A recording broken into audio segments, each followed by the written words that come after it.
It's now time for the West to freeze in the dark. Policy after policy from Justin Trudeau's climate czar, Stephen Guilbeault, have shaken the very foundation of the country. From a carbon tax to no more pipelines to plastic bans, his assault on the Western Canadian electricity grid, it seems every new harebrained idea out of the Ministry of Environment and Climate Change has been specifically targeted at the West's natural resource economy, first jeopardizing our jobs and now our safety. Last week, the Alberta Electricity System Operator issued several grid alerts. By Saturday, a province-wide emergency alert was issued. There was no more power to be generated, and the demand was setting new records.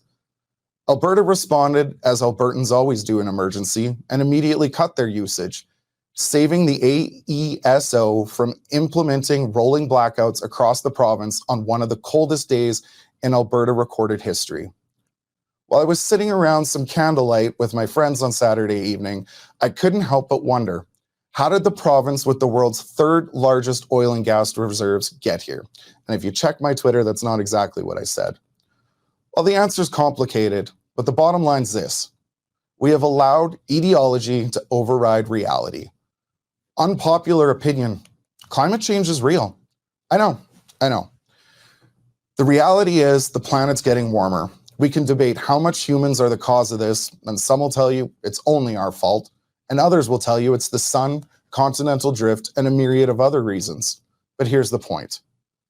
We need to do something about it. And no, I'm not talking about taxing everyone into ideal climate change behavior, shutting down coal, shutting in natural gas, and overbuilding the grid to use useless renewable energy. But what I'm talking about is real, achievable goals that reduce our impact on climate. For every windmill or solar farm we build, we must also have backup production. The wind doesn't always blow, and the sun doesn't always shine. We learned very quickly this weekend what happens when we don't have this backup power, and neither do our neighbors. Luckily, Saskatchewan has some power in reserve. Coal to the rescue. We need to reduce our dependence on fossil fuels, but we shouldn't have to freeze in the dark to do it. In addition to not having solar and wind backup this weekend, there's lots of talk about different oil or gas-powered facilities that weren't on, that had been shut down for maintenance, and that weren't generating to their full capacity. This is going to happen in any system, whether it is a publicly run system or a privately run system. Machines don't run continuously 24 hours a day, 7 days a week without needing maintenance, without needing turnaround, and without needing repairs.